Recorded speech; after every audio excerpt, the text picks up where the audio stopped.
હવે આપણે ચેપ્ટર 8 ની અંદર છે જે પરિપથ જુદા જુદા લઈએ છીએ એમાંથી આવે છે એલસીઆર પરિપથ.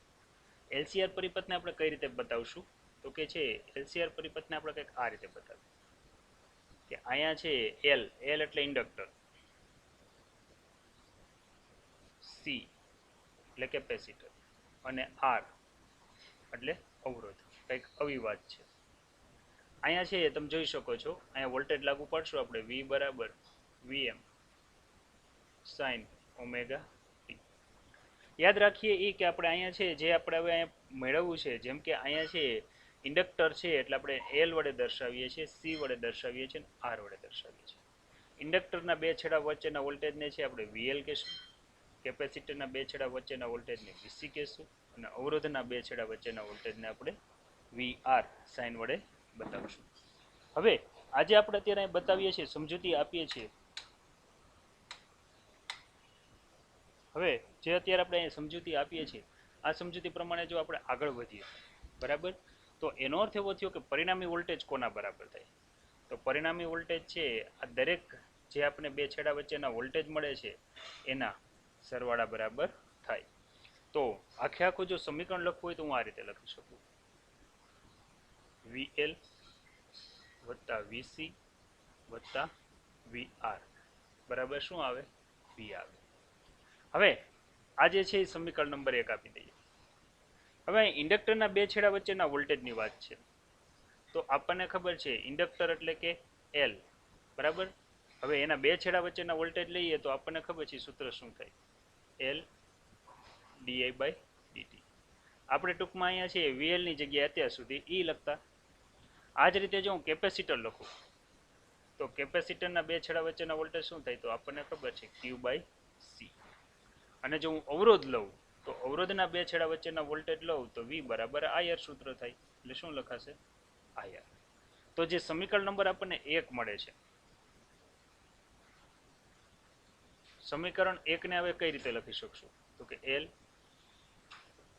ડીઆઈ બાય ડીટી વત્તા વીસી એટલે અહીંયા આવશે ક્યુ બાય સી વત્તા અહીંયા આવશે વી આર બરાબર શું આવશે આઈ આર અને બરાબર શું લખાય તો કે તો વિદ્યાર્થી મિત્રો આ રીતે છે આપણને આખું ઇક્વેશન મળે. હજી જો હું આને થોડુંક સાદું રૂપ આપું તો અહીંયા આવશે એલ ડીઆઈ બાય ડીટી વત્તા પહેલાં આઈઆર વાળું સ્ટેપ લખું આઈઆર વત્તા લખું ક્યુ બાય સી અને વી દેખાય ત્યાં લખી શકાય વી એમ સાઇન ઓમેગા ટી. તો આ જે સમીકરણ છે આ સમીકરણને એલસીઆર શ્રેણી એસી પરિપથ માટેનું વિકલ સમીકરણ તરીકે ઓળખવામાં આવે છે. બરાબર છે. આ સમીકરણને છે એલસીઆર પરિપથનું જ્યારે શ્રેણીમાં હોય ત્યારનું છે સમીકરણ કહે છે. હજી આમાં છે જુદા જુદા હજી હું આમાં છે મોડિફાઈડ કરી શકું એમ છું, કારણ કે જ્યાં આઈ દેખાય ત્યાં હું ક્યુ બાય ટી મૂકી શકું છું. તો ડીઆઈ બાય ડીટી બરાબર શું મૂકવું તમને આઈડિયા આવી શકે છે. તો આ સમીકરણને હજી પણ તમે છે આગળ વધારી શકો છો. પણ આપણને પ્રશ્ન ખાલી શું પૂછ્યો છે એનો સંબંધ મેળવો. તો 2 માર્કનો નાનો એવો સવાલ છે, તો આ રીતે આપણે છે એલસીઆર શ્રેણી એસી પરિપથનો સંબંધ મેળવી શકીએ છીએ. હવે આગળ વધીએ. હવે જે આપણો પ્રશ્ન શું છે કે એલસીઆર શ્રેણી એસી પરિપથ માટે તત્કાલીન પ્રવાહ અને વોલ્ટેજ વચ્ચેનો કડા તફાવત છે ફેઝ ડાયાગ્રામની મદદથી છે મેળવવાનો છે. હવે ખાસ યાદ રાખીએ આપણે આ સમીકરણ આપણે જ્યારે આપણે વાત કરીએ છીએ ત્યારે છે ઇન્ડક્ટર ધરાવતો પરિપથ હોય, યાદ રાખીએ આર પરિપથ હોય એમાં આઈ અને વી સમાન કળામાં હોય છે. એનો અર્થ એવો થયો કે હું જો અહીંયા કડા તફાવત લઉં તો મને કેવો મળશે શું. જો અહીંયા છે હું ઇન્ડક્ટર ધરાવતો પરિપથ લઉં તો એમાં છે આઈ વી છે કરતા કળામાં π/2 જેટલો પાછળ હોય છે. એનો અર્થ એવો થયો અહીં કડા તફાવત મને મળે છે -π/2 પાછળ, જ્યારે કેપેસિટર ધરાવતા પરિપથમાં આઈ વી કરતા π/2 જેટલો આગળ હોય છે. એટલે અહીં મને કડા તફાવત મળે પ્લસ π/2. બરાબર. તો આ આપણે ખાસ યાદ રાખવાનું છે. અવરોધ ધરાવતા પરિપથમાં I અને V બંને કેવા હોય છે? તો કે I અને V બંને સમાન કળામાં હોય છે. ઇન્ડક્ટરમાં પ્રવાહ વોલ્ટેજ કરતાં π/2 જેટલો પાછળ હોય છે અને કેપેસિટરમાં પ્રવાહ વોલ્ટેજ કરતાં π/2 જેટલો આગળ હોય છે. ખાસ આપણે કાંઈ યાદ રાખીએ, આપણે ફેઝર છે. તો ચાલો આ જ વસ્તુને હું અહીંયા છે દોરવા ટ્રાય કરું છું. બરાબર છે. હવે અહીંયા છે આપણે ફેઝર દોરવો છે એટલે કંઈક આ રીતે દોરીએ. બરાબર. તમે જોજો કે આને કઈ રીતે દોરવું.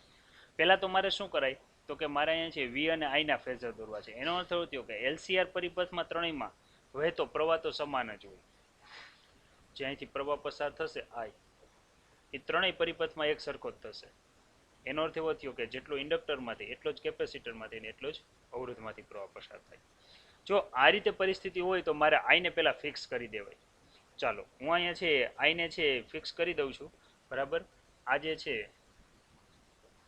એ છે આઈને હું બતાવું આ રીતે લીલા અક્ષર. હવે મારે અવરોધના વોલ્ટેજ બતાવવા છે. જો અવરોધના વોલ્ટેજ બતાવું તો બંને વચ્ચે કડા તફાવત તો અહીંયા તમે જોઈ શકો છો કે 0 છે. બરાબર. તો એનો અર્થ એવો થયો કે મારે અહીંયા છે અવરોધનો જો હું વોલ્ટેજ બતાવું, બરાબર છે, તો VR બંને એક જ દિશામાં બતાવવાનો, એટલે બંને વચ્ચે કડા તફાવત કેટલો થયો? 0 થયો. હવે તમને આખો આઈડિયા આવી ગયો છે કે ઇન્ડક્ટરની અંદર છે પ્રવાહ π/2 જેટલો પાછળ હોય છે. એટલે ઇન્ડક્ટરની અંદર જો હું અહીંયા વોલ્ટેજ બતાવીશ, બરાબર, તો હવે મારે એને કઈ સાઈડ બતાવવો છે એ તમને આખો આઈડિયા છે. તો મારે અહીંયા છે ઇન્ડક્ટરના વોલ્ટેજને અહીંયા બતાવી દેવા. અહીંયા શું લખી શકાય? VL. તમે જોઈ શકો છો બે વચ્ચે કડા તફાવત કેટલો થયો? અહીંયા π/2. એટલે પ્રવાહ થયો પાછળ. હવે ઊંધું વિચારો કે કેપેસિટરના વોલ્ટેજને મારે ક્યાં બતાવું? કારણ કે કેપેસિટરમાં છે પ્રવાહ π/2 જેટલો આગળ હોય છે. તો અહીંયા છે હું કેપેસિટરના જો વોલ્ટેજને બતાવું, બરાબર, તો એને મારે ક્યાં બતાવવો પડશે? અહીંયા નીચે બતાવવા પડશે, VC. એટલે તમે જોઈ શકો છો કે π/2 જેટલો કળા તફાવત. તો તમને વિદ્યાર્થી મિત્રો બધાને છે આ ડાયાગ્રામ બરાબર મગજમાં બેસી ગયો હશે કે આની સમજૂતી આપણે કઈ રીતે લીધી. આપણી ટેક્સ્ટ બુકમાં કઈ રીતે સમજૂતી આપેલી છે એની હું થોડીક ચર્ચા કરું છું. બરાબર. આ જ વસ્તુને હું છે આપણી ટેક્સ્ટ બુક મુજબ બતાવું છું. તો જોજો આમાં ક્યાં અને કઈ રીતે કેવો ફેરફાર થશે. હવે પહેલાં તો મારે અહીંયા શું કરવાનું? આપણે ટેક્સ્ટ બુક મુજબ દર્શાવી તો મારે કોઈ એક પ્રવાહનો ફેઝર બતાવવાનો છે. બરાબર છે. જે છે સંદર્ભ રેખા સાથે કંઈક ખૂણો બનાવતો હોય. ચાલો હું પ્રવાહના ફેઝરને બતાવું. બરાબર. તો કે પ્રવાહના ફેઝરને કંઈક આ રીતે બતાવું. આ I છે જે સંદર્ભ રેખા સાથે કંઈક ખૂણો બનાવે છે. કેટલો બતાવે છે? તો હું એવું વિચારી લઉં કે ωt+5 જેટલો બતાવે છે. હવે મારે અવરોધના ફેઝરને બતાવવાનો છે. અવરોધના ફેઝરને તમને ખબર છે પ્રવાહની દિશામાં જ હોય છે. આથી છે જો હું અવરોધનો ફેઝર બતાવું તો બરાબર મારે એના ઉપર જ સંપાત કરવો પડશે. આને મારે કેવું પડશે? અવરોધનો ફેઝર પણ વોલ્ટેજ. હવે મારે ઇન્ડક્ટરનો બતાવવો છે. ઇન્ડક્ટરમાં તમે જોઈ શકો છો કે π/2 કરતાં પ્રવાહ કરતાં π/2 જેટલો આગળ છે. હવે જો હું અહીંયા ઇન્ડક્ટરને બતાવું તો અહીંથી મારે એટલો જ π/2, તો અહીંયા મારે લખવું પડશે VL લખવું પડશે અને આ તફાવત આવશે π/2. કેપેસિટરમાં બતાવું તો કેપેસિટરમાં પ્રવાહ છે વોલ્ટેજ કરતાં π/2 આગળ જેટલો હોય છે. એનો અર્થ એવો થયો કેપેસિટરનો જે વોલ્ટેજ છે એના કરતાં છે આ કેપેસિટરનો વોલ્ટેજ, જેને હું VC વડે દર્શાવું, અને આ બંને વચ્ચે થયો કડા તફાવત π/2. તો ખાસ યાદ રાખીએ અહીંયા છે જેમ મેં આ આકૃતિ દોરી છે અને આ આકૃતિ દોરી છે, બંને સમાન જ છે. ટૂંકમાં VL અને VC વચ્ચે તમે જોવો છો બે વચ્ચે 180નો તફાવત છે, જ્યારે પ્રવાહ છે વચ્ચે કેટલો બતાવે છે? 5. તો આ જે છે એ આપણી ટેક્સ્ટ બુક મુજબ છે. આપણી છે ટેક્સ્ટ મુજબની છે જો લઈએ આકૃતિ તો આ છે. આ જાણકારી માટે છે. પરીક્ષામાં કોઈ પણ દોરશો ચાલશે. ક્લિયર થયું એટલું? બરાબર. હવે થોડીક મારે આગળ ચર્ચા કરવી છે કે હવે આની અંદર મારે આગળ ગણતરી કઈ રીતે કરવી. હવે અહીં મારે બે કિસ્સા લેવા પડશે. ધારી લઉં કે અહીંયા છે આના જે અવરોધ છે, ઇન્ડક્ટિવ રિએક્ટન્સને આપણે ખબર છે XL વડે દર્શાવીએ અને કેપેસિટિવ રિએક્ટન્સને આપણે છે XC વડે દર્શાવીએ. અહીંયા હું એવી કંઈક ફોર્મ્યુલા લઉં, બરાબર, ફર્સ્ટ કેસ કે જેમ કે XC > XL, બરાબર, કે XC મોટું હોય XL કરતાં, તો આને મારે કઈ રીતે બતાવવું? હવે મારે એની ચર્ચા કરવી છે. હવે આ બતાવવા માટે છે હું અત્યારે સંદર્ભ રેખા તરીકે જો આ જ આકૃતિ ધ્યાનમાં લઉં છું, ખાસ યાદ રાખજો. આ આકૃતિને છે હું અહીં રિપીટ કરું છું. આપણે ટેક્સ્ટ બુકમાં આકૃતિ આપી નથી એટલે ચિંતા નથી કરવાની, પણ તમે એને આ રીતે બતાવી શકો. અહીં જોવો બરાબર.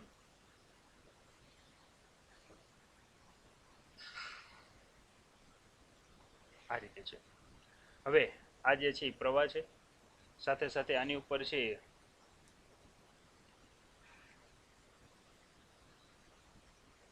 વી આર, બંને સમાન કાળામાં એટલે આ રીતે બતાવી દેવાય. અહીંયા છે આ છે વી એલ છે, અને એની જ વિરુદ્ધ દિશામાં જે આ મને મળે છે એને હું કહી દઉં વીસી.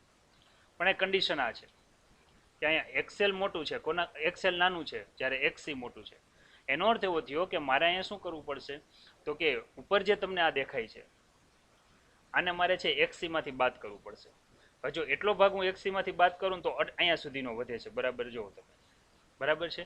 તો આ ભાગ છે ટૂંકમાં આને આપણે કંઈક આપણે આ રીતે બતાવીએ છીએ. આ વીએલ છે. આ જે આખો જે ભાગ છે આ ભાગને આપણે શું કીધું, એક્સી છે, બરાબર છે. હવે મારે આની બેની બાદ બાકી લઉં તો મારે છે આટલો ભાગ છે એ આમાંથી બાદ કરવો પડશે. તો જે મને મળશે એ કંઈક આ મળશે, વીસી માઇનસ વીએલ. આવી રીતે પણ હું આને દર્શાવી શકું. ધારી લ્યો કે એ ભાગ મને આટલો મળે છે, બરાબર છે.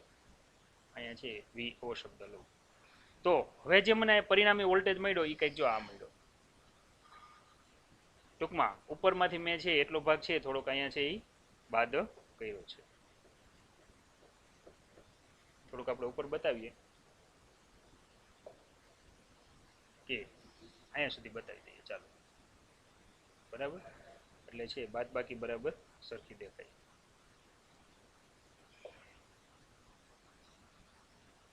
આટલો ભાગ ટૂંકમાં નીચેનો ભાગ છે બરાબર એ આપણે બાદ કર્યો. હવે આનો પરિણામી વોલ્ટેજ લઉં તો તમને ખબર છે મારે સમાંતર બાજુ ચતુષ્કોણ લેવો પડે, તો સબાચકો લેવો પડશે. તો અહીંયા છે પરિણામી વોલ્ટેજ લેવા માટે મારે શું લેવું પડશે, આ રીતે સબાચકો. પરિણામી વોલ્ટેજ મને ક્યાં મળશે, તો કે જો અહીંયા મળશે. આ જે મળશે ને પછી પરિણામી વોલ્ટેજ વી છે. યાદ રાખીએ સામસામેની બાજુ સરખી હોય એટલે અહીંયા પણ શું આવશે, વીસી માઇનસ શું લખવું પડશે મારે, વીએલ. હવે તમે જોઈ શકો છો કે પરિણામી વોલ્ટેજ છે એને મહત્તમ વોલ્ટેજ વીએમ નામ આપી દઉં. આમાંથી જે પ્રવાહ પસાર થાય છે એને આઈએમ નામ આપી દઉં મહત્તમ માટેની સિચ્યુએશન હોય ત્યારે. તો બંને વચ્ચે કડા તફાવત કંઈક આટલો દેખાય છે, જો તમે ડેલ્ટા જેટલો.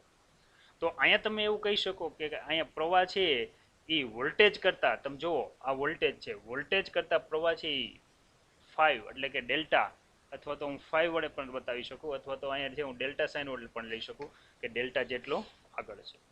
આ પરિપથમાં અહીંયા છે કેપેસિટરના વોલ્ટેજ વધુ હોવાથી આ જે પરિપથ છે આ પરિપથને કહેવામાં આવે છે કેપેસિટિવ વોલ્ટેજ તરીકે ઓળખવામાં આવે છે. અહીંયા પણ જુદી જુદી સિચ્યુએશન આપણે લઈ શકીએ એમ છીએ. જેમ કે આપણે જે પરિપથ લીધો છે એ કયો લીધો છે, તો કે આપણે જે પરિપથ લીધો છે એ કંઈક આ છે, વીએલ વત્તા વીસી વત્તા વીઆર બરાબર શું લઈએ છીએ, વી. આપણે યાદ રાખીએ કે જે વાત કરીએ છીએ એલસીઆર શ્રેણી એસી પરિપથની વાત કરીએ છીએ, બરાબર છે. વધારામાં છે જ્યારે આપણે વોલ્ટેજની સરખામણી કરીએ છીએ, બરાબર, પરિણામી વોલ્ટેજ લઈએ તો એક સિચ્યુએશન આપણે એ પણ ખાસ યાદ રાખવાની છે. આપણા માટે આ સમીકરણ નંબર 1 છે કે અહીંયા છે ફેઝર સંબંધ તો કંઈક આપણને આ રીતે મળે છે. જો હું અહીંયા છે માથે સદિશ લઉં તો આને છે ફેઝરને બતાવવું હોય તો તમે એને આ રીતે પણ બતાવી શકો છો. હવે અહીંયા વીએલ અને વીસી પરસ્પર વિરુદ્ધ દિશામાં છે એટલે એની બે બાદ બાકી કરી કે વીએલ અને વીસી પરસ્પર વિરુદ્ધ દિશામાં.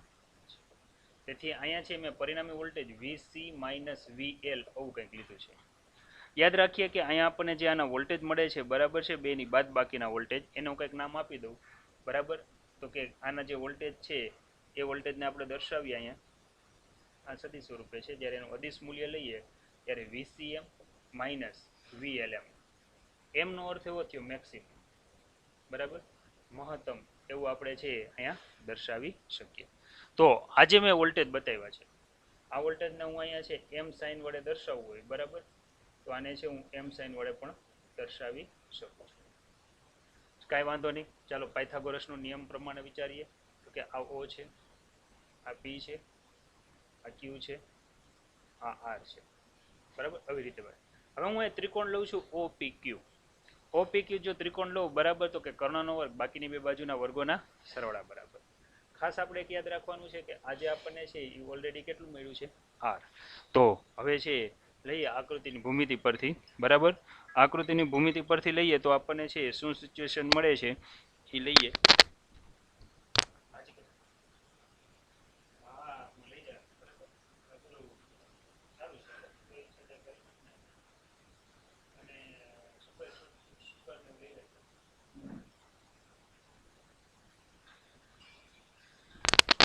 ત્યાર પછી આગળ વધીએ તો કે છે આપણે જો અહીંયા આગળ વધીએ છીએ, બરાબર.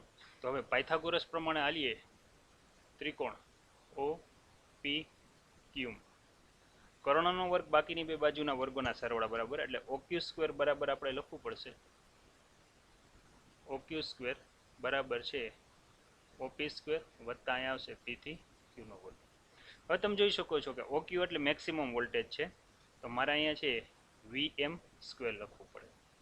OP એટલે શું છે, તો કે OP એટલે VR સ્ક્વેર થશે, તો અહીંયા લખશું VR સ્ક્વેર વત્તા તમે જોઈ શકો છો P થી Q ની વેલ્યુ શું છે, તો કે PQ ની વેલ્યુ છે VC માઇનસ VL, બરાબર. પણ આપણે અહીંયા છે મેક્સિમમ વોલ્ટેજમાં આપણે અહીંયા M સાઇન વડે દર્શાવીએ છીએ, એટલે આને આપણે કંઈક આ રીતે બતાવશું. બધામાં M લગાડી દઈએ છીએ, ન લગાડો તો પણ ચાલે. કર્ણનો વર્ગ બાકીની બે બાજુના વર્ગોના સરવાળા બરાબર.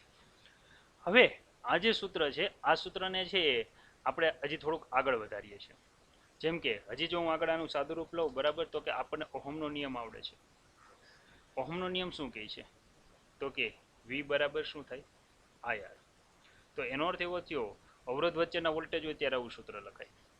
ઇન્ડક્ટર હોય ત્યારે શું લખાય, I ઇન્ટુ ઇન્ડક્ટરનો અવરોધ છે એને આપણે XL સાઇન વડે દર્શાવીએ છીએ. અને આ જ રીતે જ્યારે કેપેસિટર હોય ત્યારે કેપેસિટરનો જે વોલ્ટેજ છે એને આપણે શેના વડે દર્શાવીએ, XC સાઇન વડે. પણ ખાસ યાદ રાખીએ કે આપણે અહીંયા છે જે વહેતો પ્રવાહ છે એ વોલ્ટેજ મેક્સિમમ લીધો છે, એટલે પ્રવાહ પણ મેક્સિમમ થશે. એટલે અહીં બધી હું છે IM આવી કંઈક સાઇન લઉં છું. અહીંયા પણ છે, અહીંયા મારે પણ છે M સાઇન વડે બતાવવું પડશે, બરાબર.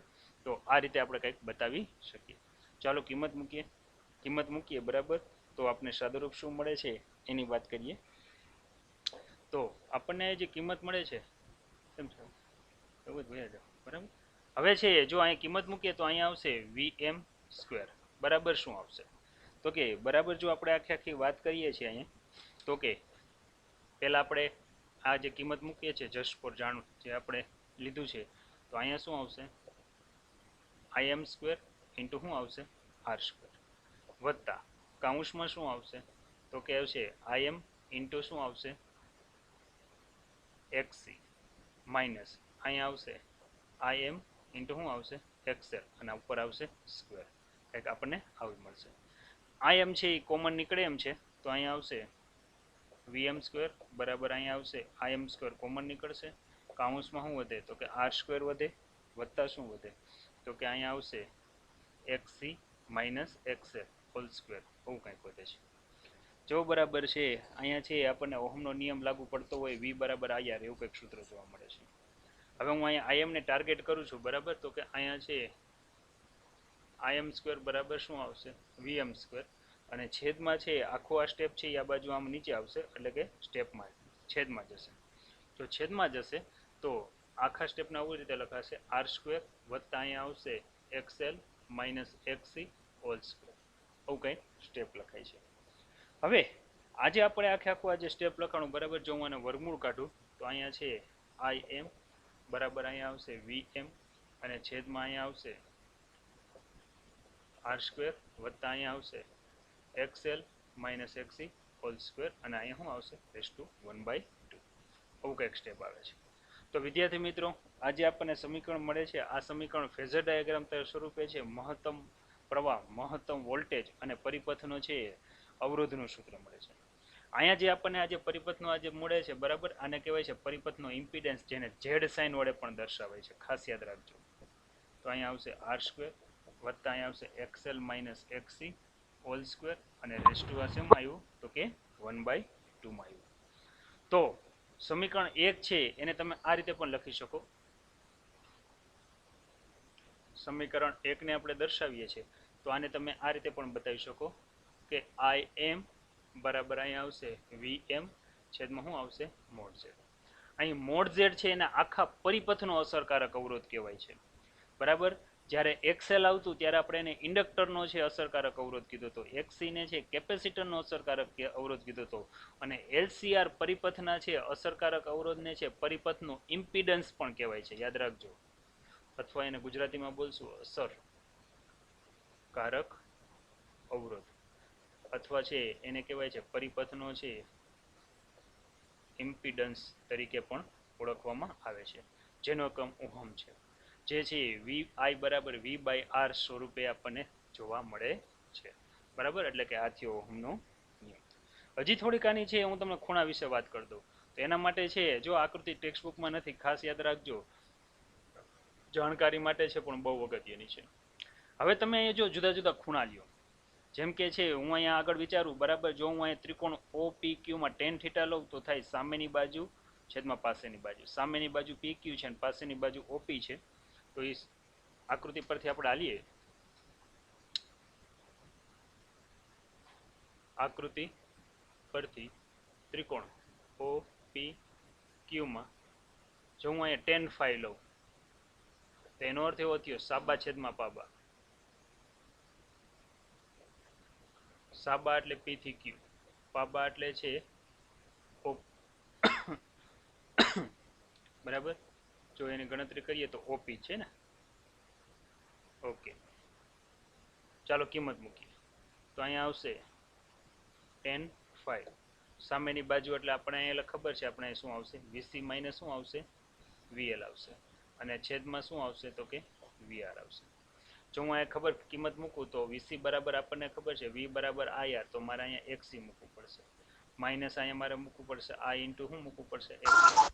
જ્યારે મહત્તમ પ્રવાહ હોય ત્યારે એમ પણ લખી શકો છો, અને અહીંયા આવશે R.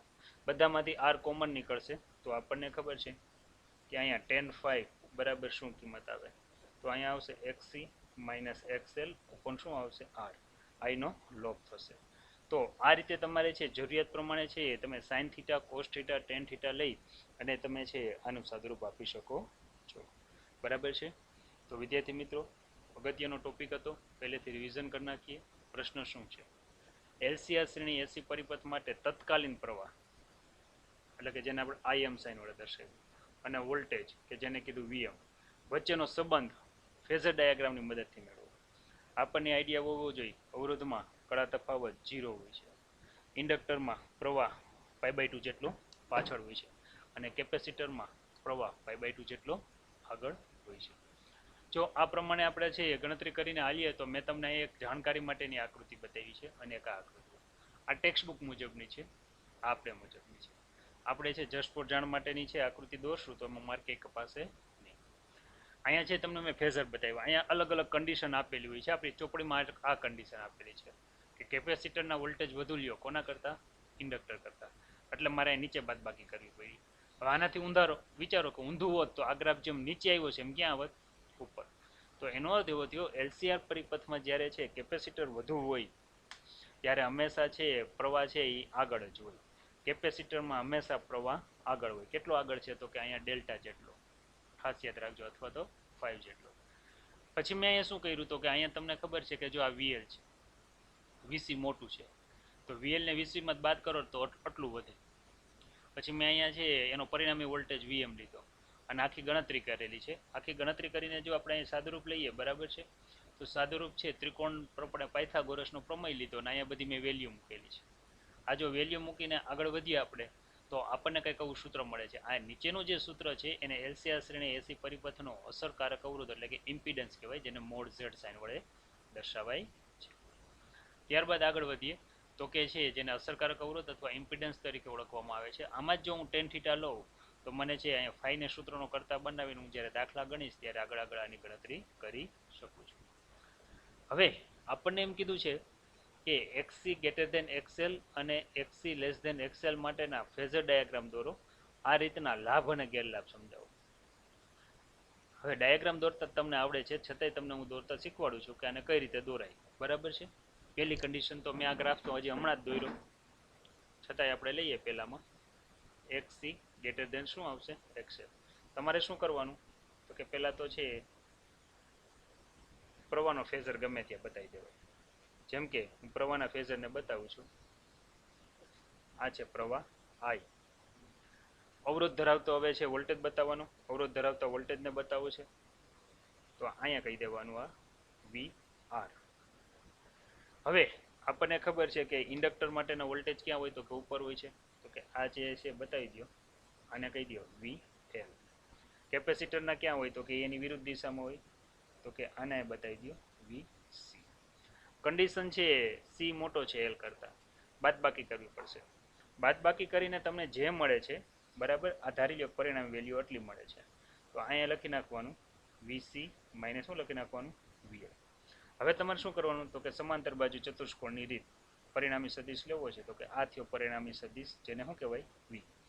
એનો અર્થ એવો થયો કે અહીંયા I V કરતાં કળામાં આગળ છે, કેટલો આગળ તો કે 5 જેટલો. તો અહીંયા સામેની બાજુનું સૂત્ર શું મળે VC માઇનસ શું મળશે VL, આવું કંઈક મળશે. ચાલો હું અહીંયા છે ગણતરી થોડીક બતાવું.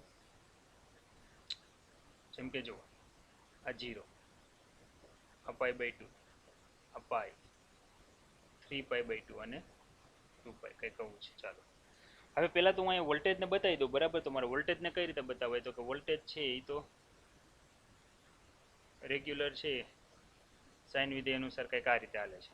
આ થયું વોલ્ટેજનો ફેઝર, એટલે આને શેના વડે દર્શાવીએ આપણે V વડે બતાવીએ છીએ.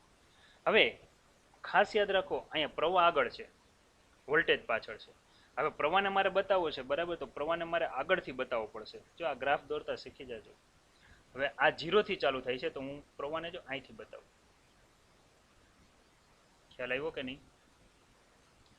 એનો અર્થ એવો થયો આ જે ગ્રાફ છે એ કયો થયો I અને V. તમે જુઓ બે વચ્ચે કળા તફાવત કેટલો છે.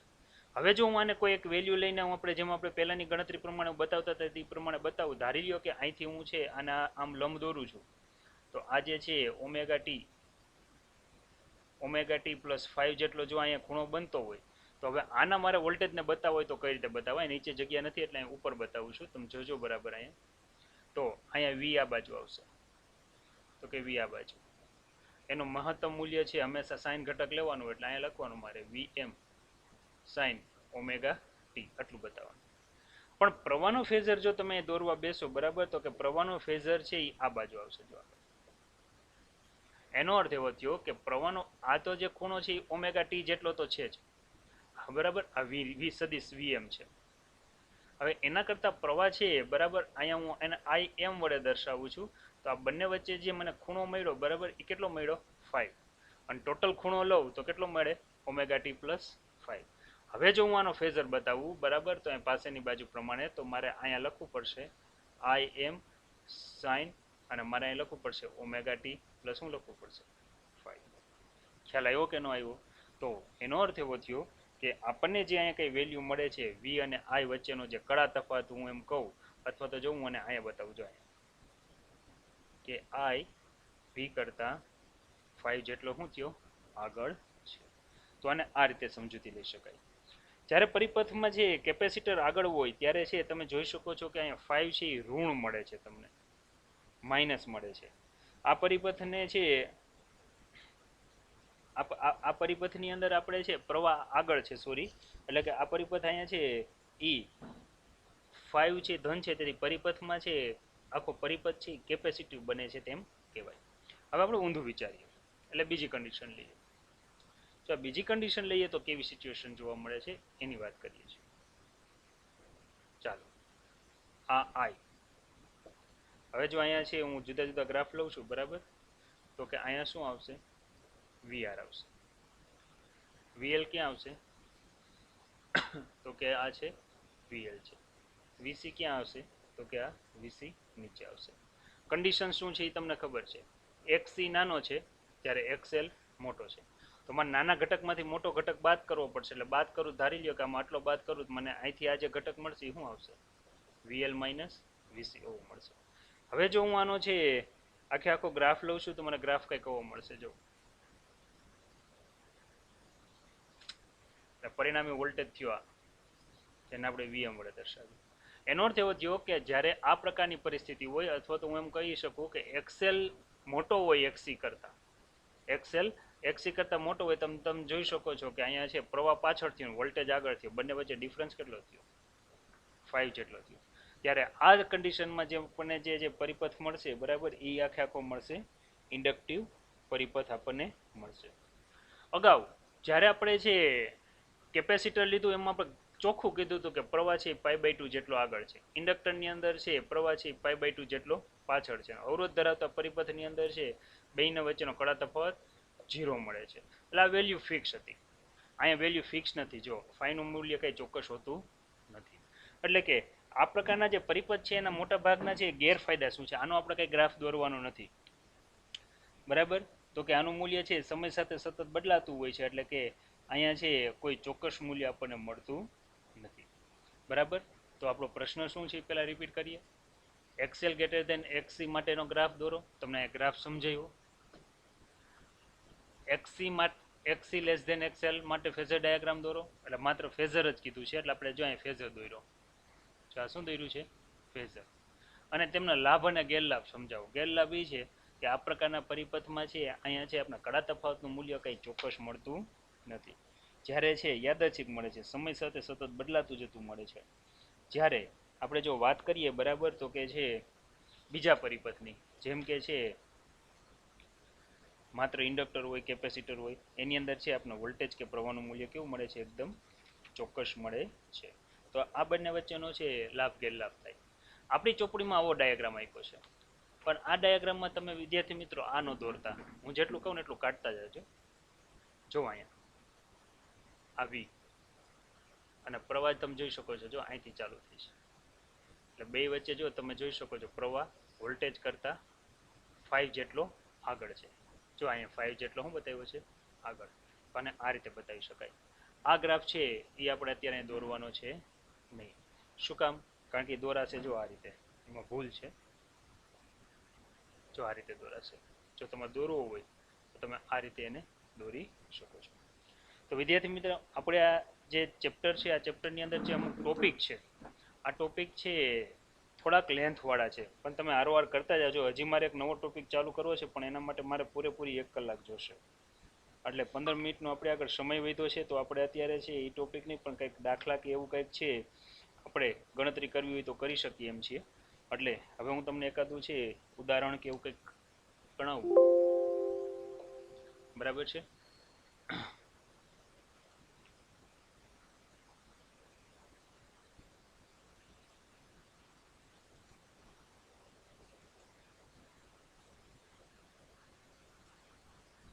ઉદાહરણ નંબર છે આપણે એક લઈએ,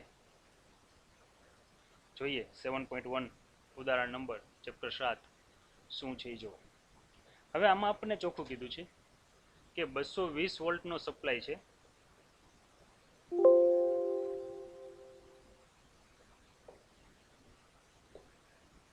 220 વોલ્ટનો સપ્લાય છે. એની સાથે એક વિદ્યુત બલ્બ જોડેલો છે કે જેનો પાવર 100 વોટ છે. તો બલ્બનો અવરોધ શોધો. અવરોધ એટલે ખબર છે આપણે આર. વોલ્ટેજનું મહત્તમ મૂલ્ય શોધો, એટલે અહીંયા આવશે વીએમ. અને બલ્બમાંથી વહેતા પ્રવાહનું આરએમએસ મૂલ્ય શોધો, એટલે આઈ આરએમએસ. તો આ રીતે આપણને વાત કરેલી છે. હવે આપણને જે અહીંયા છે જુદી જુદી પ્રવૃત્તિ આપણને આપી છે, બરાબર, વોલ્ટેજની, બરાબર. આ જે મૂલ્ય છે આ મૂલ્યને તમે વી વડે પણ દર્શાવી શકો અથવા વી આરએમએસ પણ કહી શકો. ખાસ યાદ રાખો. અને આ શું છે? તો કે પાવર પી છે. તો ચાલો પહેલી જ વસ્તુ જોઈએ, તો કે બલ્બનો આપણે અવરોધ શોધવો છે. તો અહીંયા છે અવરોધ આપણે આર ફાઇન્ડ કરવો છે. તો આપણે આગળ છે જે સૂત્ર છે એ સૂત્ર મુજબ આલીએ, બરાબર. તો કે આપણે આગળ પાવરનું સૂત્ર આવું છે. પાવર પી બરાબર છે સૂત્ર બને v² પણ શું બને? આર. અથવા પી બરાબર વીઆઈ પણ બને, પણ એની જ્યારે કિંમત મૂકો ત્યારે આ રીતે થાય. તો હવે જો હું અહીંયા છે આરને સૂત્રનો કરતા બનાવું, તો અહીંયા શું લખાશે? v² પણ શું લખાશે? પી. યાદ રાખો, આને તમે છે વીઆરએમએસ પણ કહી શકો. ખાસ યાદ રાખજો, છેદમાં પી વડે દર્શાવી શકો. કિંમત છે આપણી આગળ. ચાલો, વીની કિંમત કેટલી છે? તો કે 220 20. કેલ્ક્યુલેટરનો તમે ઉપયોગ કરજો અને છેદમાં છે એ કેટલા આવશે 100. 220 નો વર્ગ કરો અને ભાગ્યા 100 કરો તો લગભગ તમને અવરોધ કઈ કેટલો મળશે 484. પણ અહીંયા શું આવે ઓહમ. આ થયું સમીકરણ નંબર 1. આ આપણને મળે છે અવરોધ મળે છે. ત્યારબાદ આપણને કીધું છે મહત્તમ મૂલ્ય શોધો. બરાબર છે. તો આપણે છે આવી તમે કિંમત સમજાવી છે કે VRMS બરાબર શું થાય તો કે VM/√2 થાય. તમારે મહત્તમ મૂલ્ય શોધવું છે તો કે VM ને હું સૂત્રનો કરતા બનાવું તો અહીંયા શું આવે VRMS ઇન્ટુ શું આવશે √2. યાદ રાખો તમે આને આ રીતે પણ લખી શકો V ઇન્ટુ શું લખી શકો √2 લખી શકો.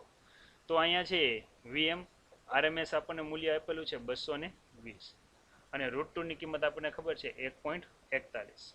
કરો જી બેનો ગુણાકાર. જો આ બેનો તમે ગુણાકાર કરશો તો લગભગ તમને છે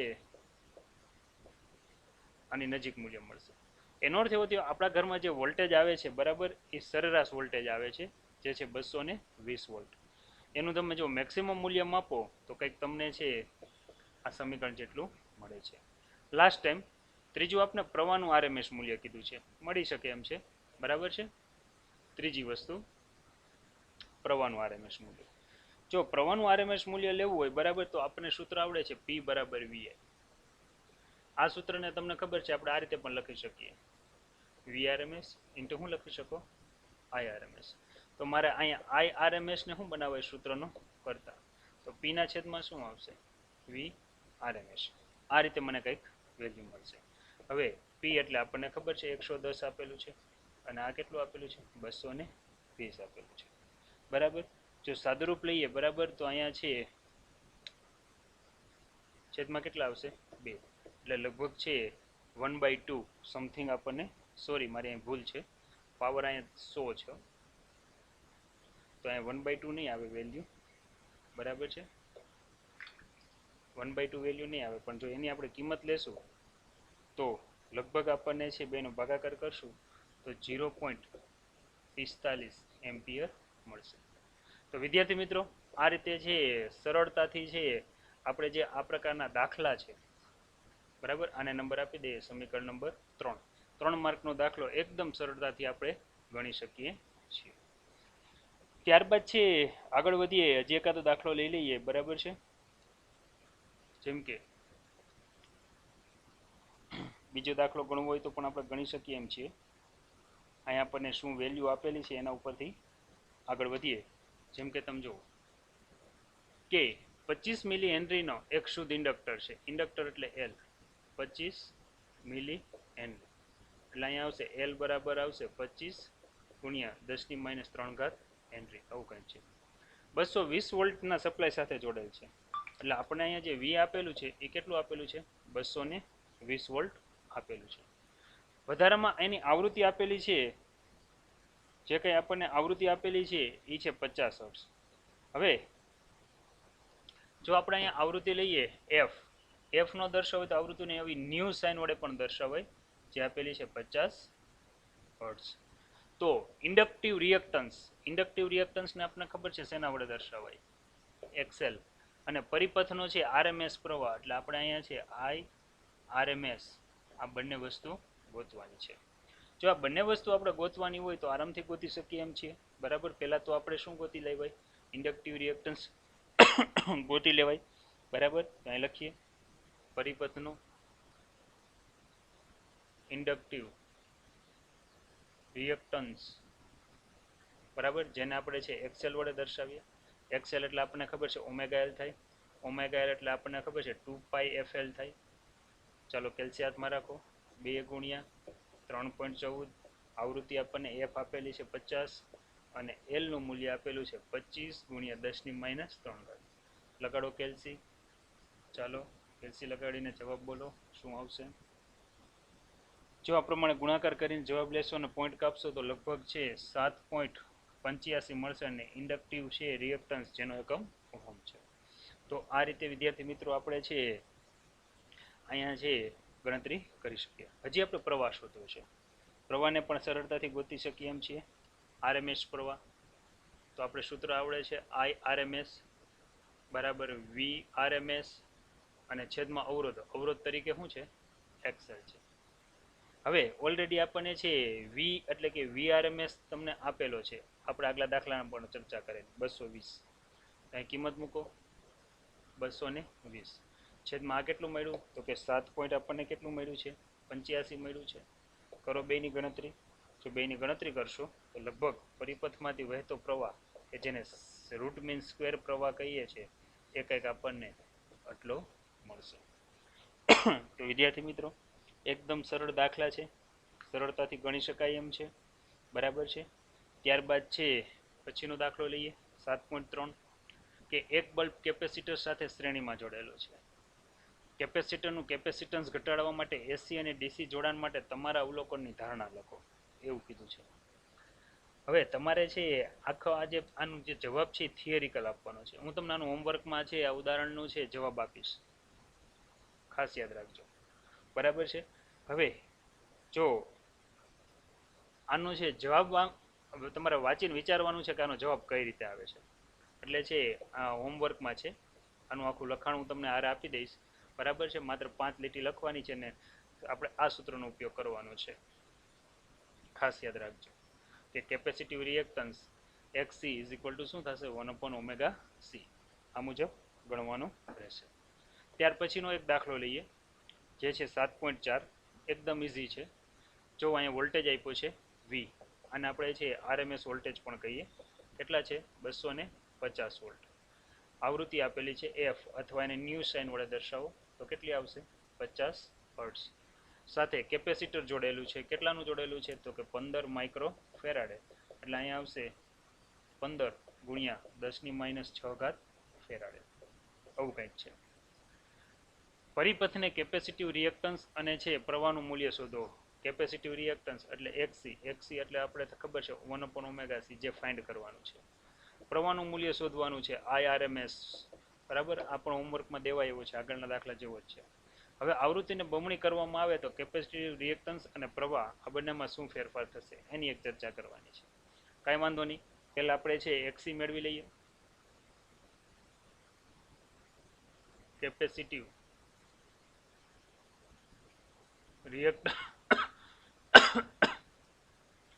રિએક્ટન્સ લઈએ તો એ કંઈક આપણને છે આ રીતે મળશે. XC બરાબર 1/ωc, ઓમેગા બરાબર 2πf આપણને ખબર જ છે, ઇન્ટુ આવશે C.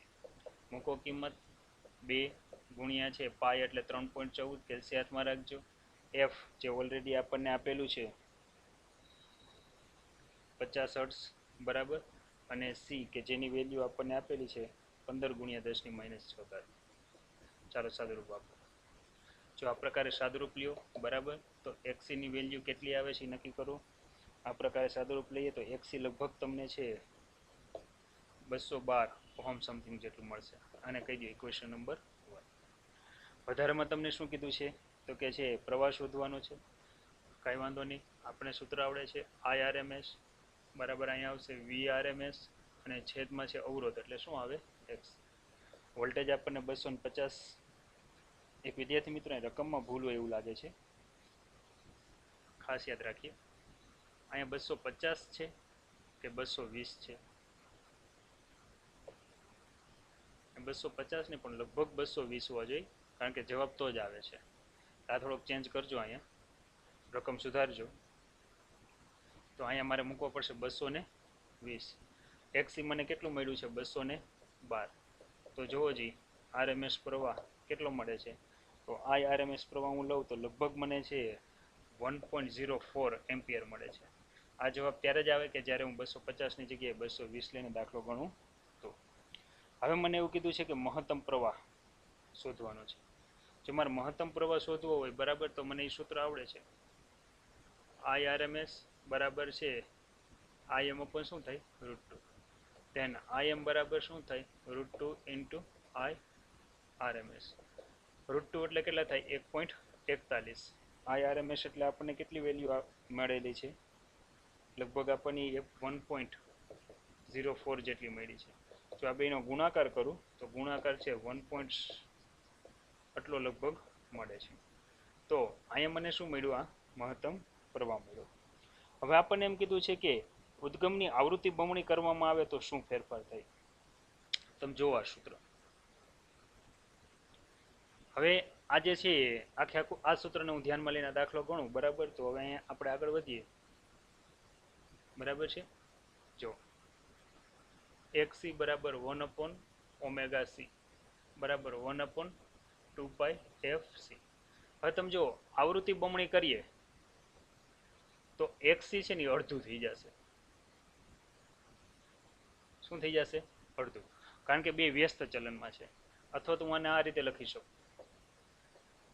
કે આવૃત્તિ બમણી કરવામાં આવે તો કેપેસિટિવ રિએક્ટન્સ એટલે પરિપથનો અવરોધ ઘટે, બરાબર. હવે પરિપથનો અવરોધ ઘટે તો તમને ખબર છે પ્રવાહ કેવો થઈ ગયો? બમણો થઈ ગયો. શું કામ? કારણ કે આ સૂત્ર યાદ છે કે આવૃત્તિ બમણી કરો તો અડધું થાય, અડધું થાય તો પરિપથનો પ્રવાહ કેવો થઈ ગયો? બમણો થઈ ગયો. તો આ ઉપરથી તમે લખી શકો આગળ કે I ચલે છે 1/XC. આવૃત્તિ બમણી કરો, કેપેસિટિવ રિએક્ટન્સ અડધું થાય, કેપેસિટિવ રિએક્ટન્સ અડધું થાય તો પ્રવાહ કેવો થાય? બમણો થાય. તો વિદ્યાર્થી મિત્રો, આજની સફર અહીંયા સુધી રાખીએ છીએ આપણે, બરાબર છે.